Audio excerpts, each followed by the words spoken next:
Okay, here we go with the ramp lab. The ramp lab is simply consists of a ramp and a cart.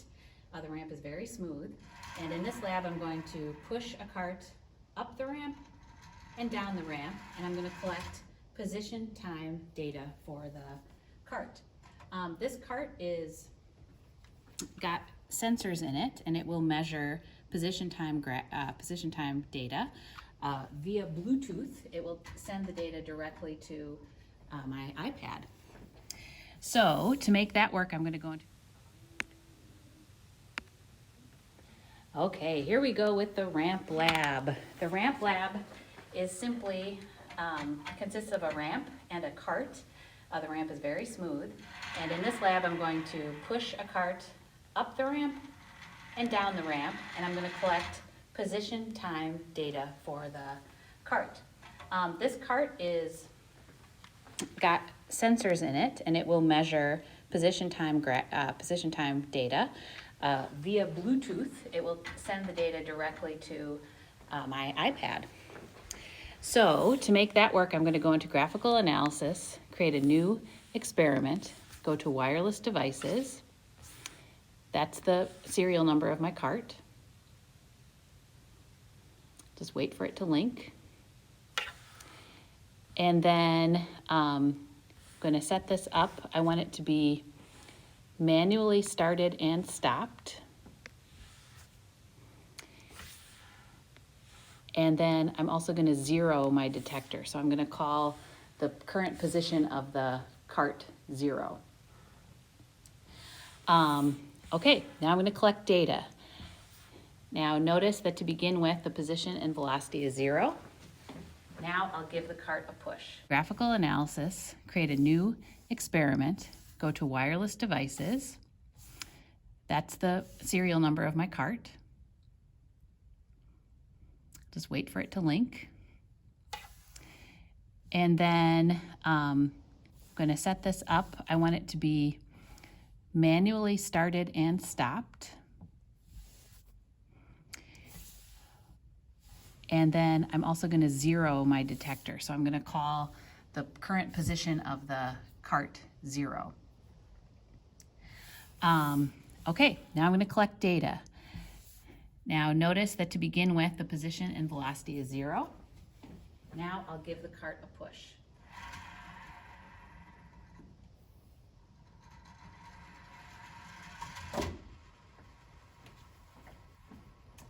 And there is my data. I can hit stop. And now I've got a position time graph and a velocity time graph for this data. This data will be... Let's watch this again in slow motion.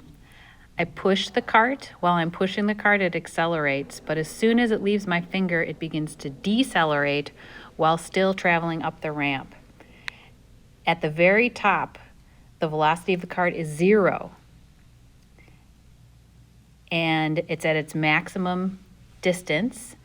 And now the cart changes direction and travels back down the ramp to its initial position.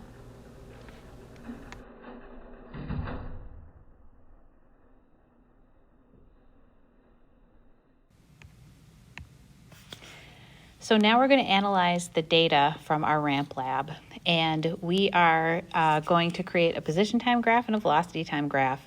We're going to find the equation that fits the data, and we're going to state the meaning of the terms in the equation. Just a quick reminder that what we saw was a ramp, and we had a cart,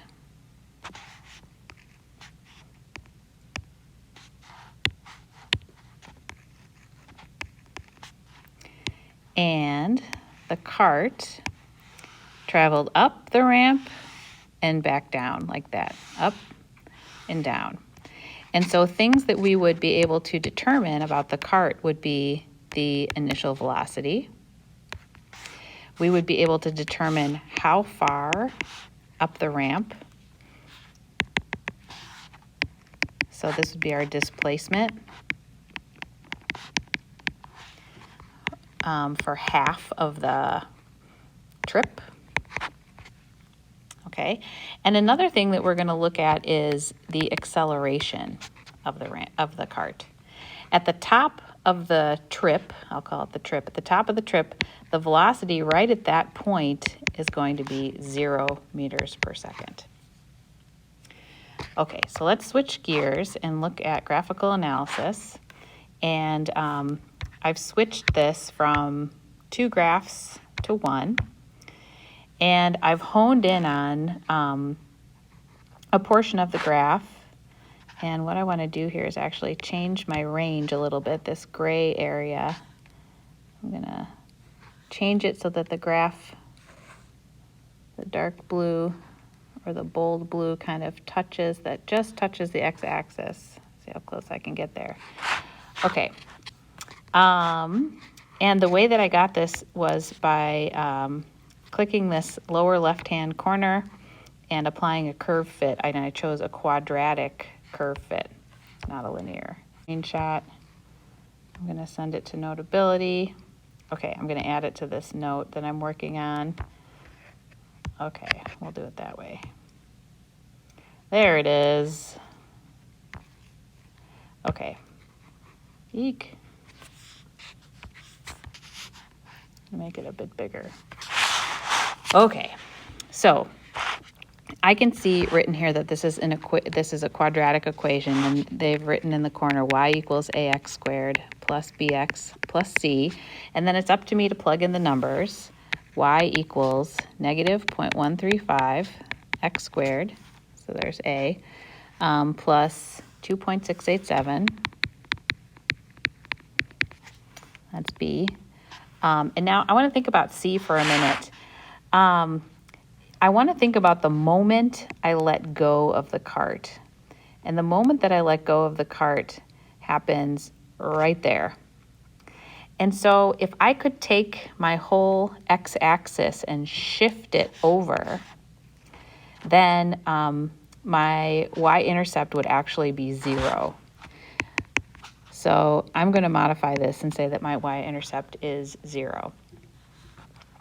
Okay, the next thing I'm going to do is I'm going to compare this equation to one of the kinematics that we learned about.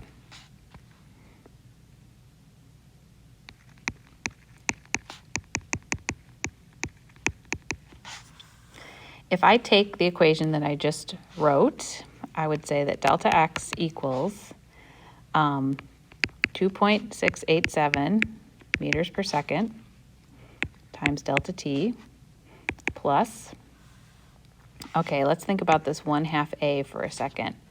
1/2 a is 0.135.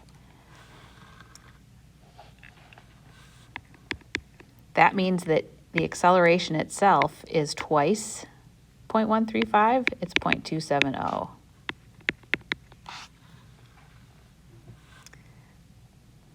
And I'm kind of painted myself into a corner here. I'm going to move this over.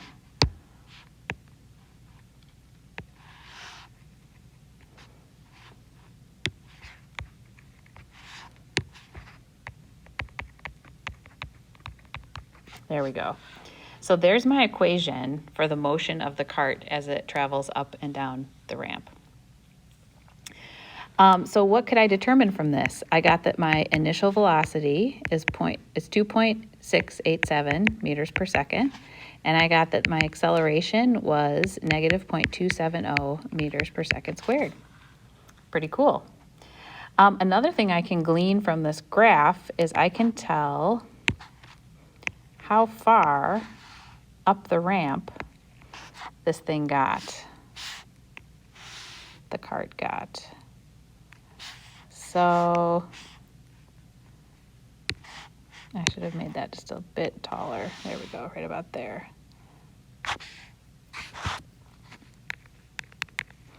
So we're pretty close to 1.2, 1.15, maybe 1.18. It looks like this delta x, the maximum distance of the cart, is about 1.18 meters. Okay, so let's see. Did we answer these questions? We found an equation that fit the data, and we stated the meaning in terms of the equation. So we stated the meaning of 2.687, and we have the meaning of the acceleration term. Okay, now we're going to do something similar for the, oops, I went to the wrong thing. Now we're going to do something similar for the velocity time graph. So I'm going to change my y-axis to velocity. And for this part, I'm going to think about the part of the graph where I was no longer touching it. So let me apply my curve fit.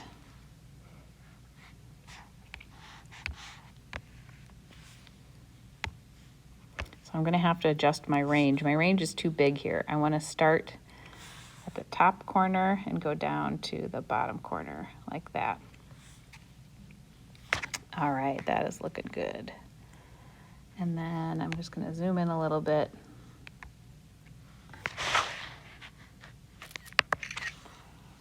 All right, and we will send that out to Notability on the same note. And I'll head back to Notability. Okay, so there's my picture. Okay, so now I've got an equation for this line, and this is the same portion, or the same portion of the event. So this point right here was where my hand let go of the cart, okay?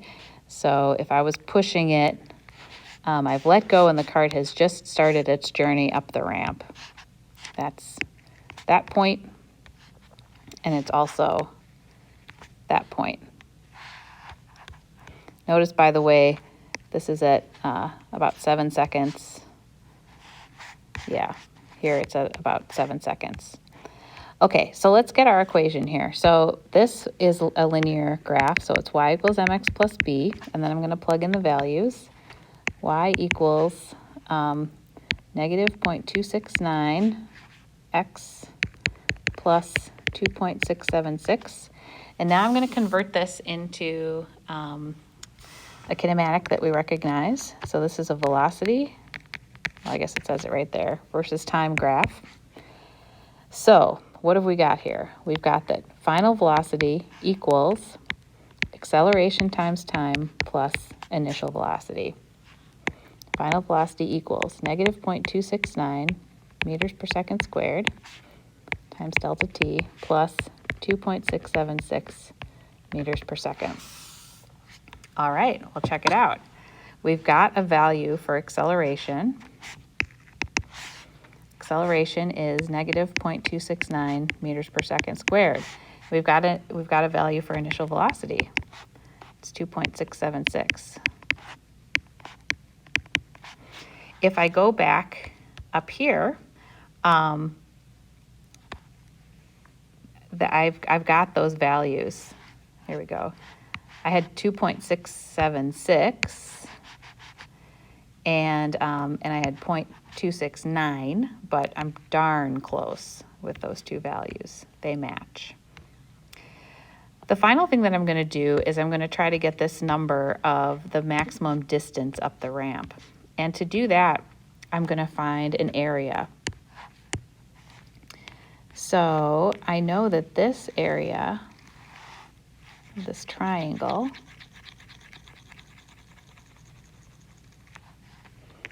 that's a displacement. So to find that area,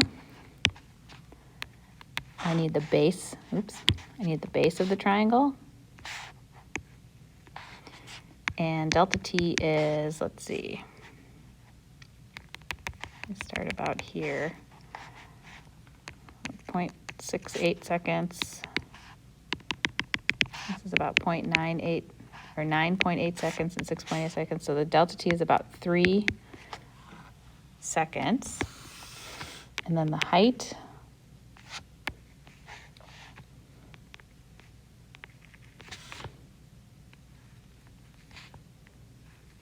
right between 0.6 and 0.8 is 0.7, so this is about 0.75. So the displacement, the area, is 1/2 base times the height of a triangle. This is a triangle, that's a right angle. So the area is 1/2, 3 seconds times 0.75 meters per second.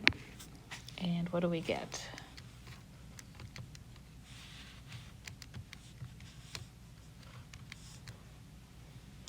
We get 1.125 meters. Is that similar to what we got before? Yes, it is. Before we got 1.18, now we got 1.125. I would say that's darn close, especially since I was estimating these numbers here. So did we do what we set out to do? We found an equation that fit the data, and we stated the meaning in terms of the equation. So the meaning of this one is that this term is the acceleration, this term is the initial velocity, and then by finding area, we can find displacement.